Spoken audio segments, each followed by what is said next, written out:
talk about the history of video games, there's a couple games that you have to talk about, like Pong, and Pac-Man, and Super Mario Brothers, that really influenced the entire video game industry. And Xevious is one of those titles.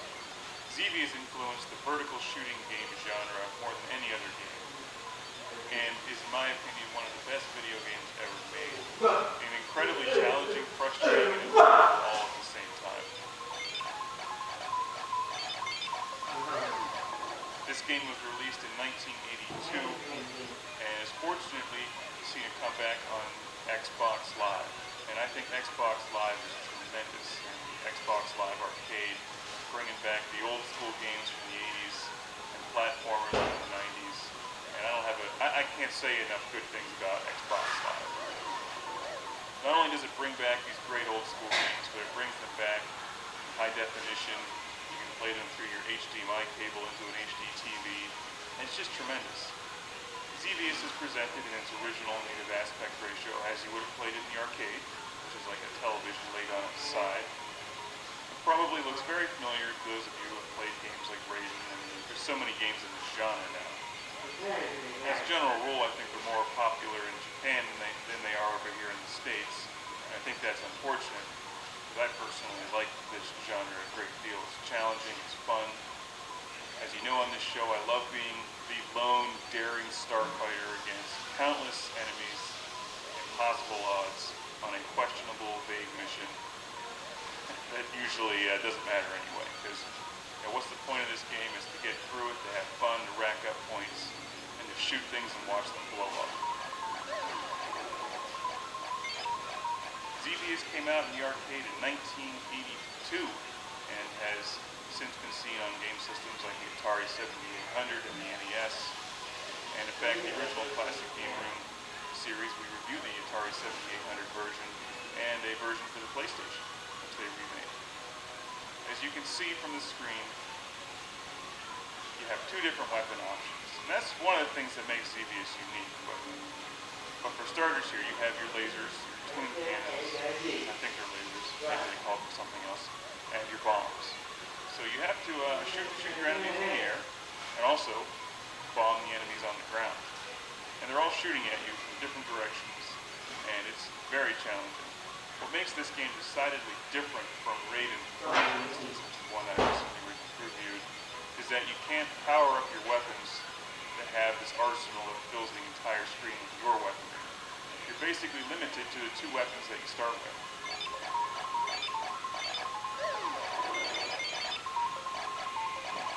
So instead of getting that massive, huge shotgun burst of red bullets that most vertical games have, or a special weapon that you can blow up and then eliminate all enemy fire when it's about to kill you, you really have to rely on some serious skill in dodging the enemy fire.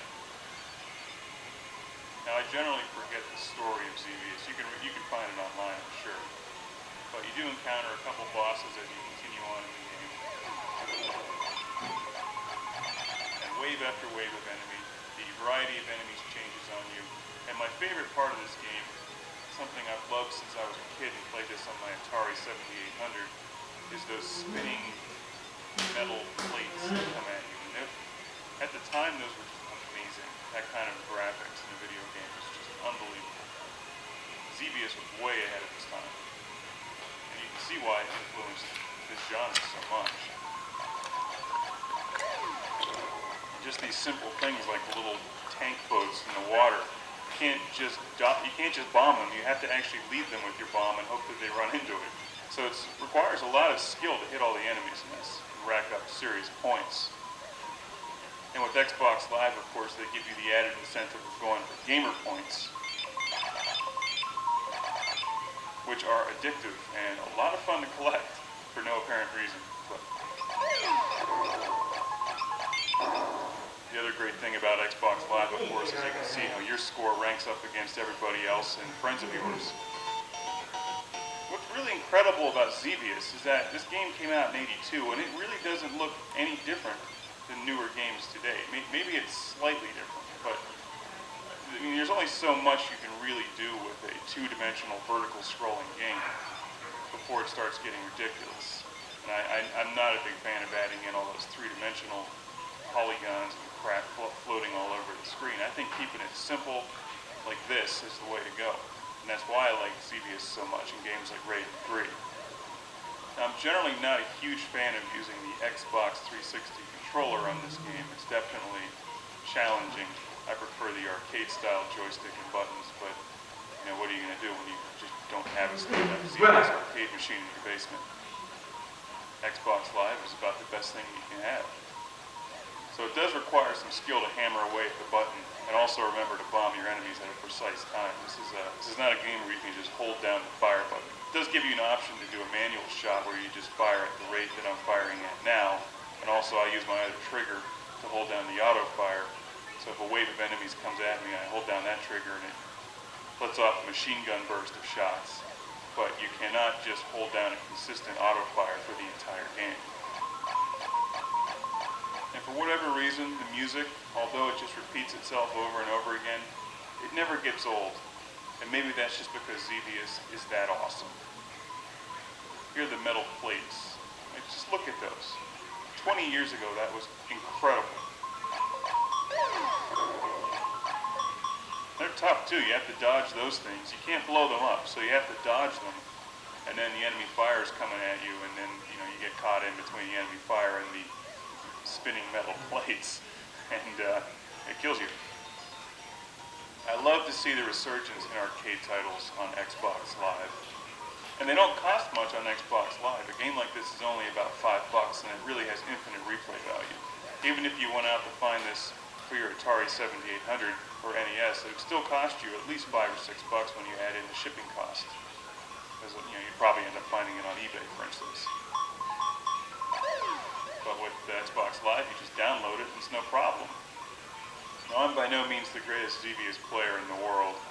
In fact, I'd like to get a lot better at this game because it really is one of my favorite games and always has been. Just need to find the time to sit down and get back into it. One of my favorite game systems is the Atari 7800, and that's one that I grew up with and had when I was a kid. And Xevious was up there with Robotron 2084 as my favorite game on the Atari 7800.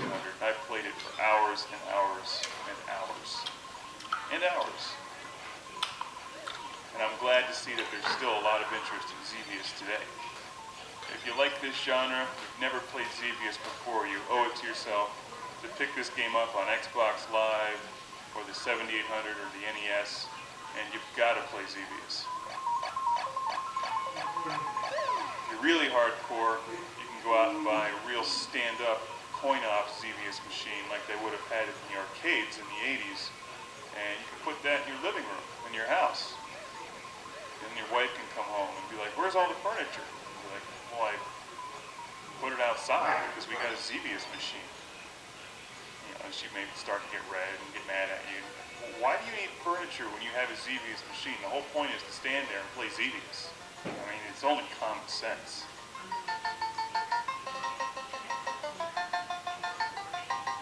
It's like replacing your dining room table with the cocktail version of Ms. Pac-Man. You can eat on that Ms. Pac-Man machine and play Ms. Pac-Man at the same time. Hell, it worked at Pizza Hut.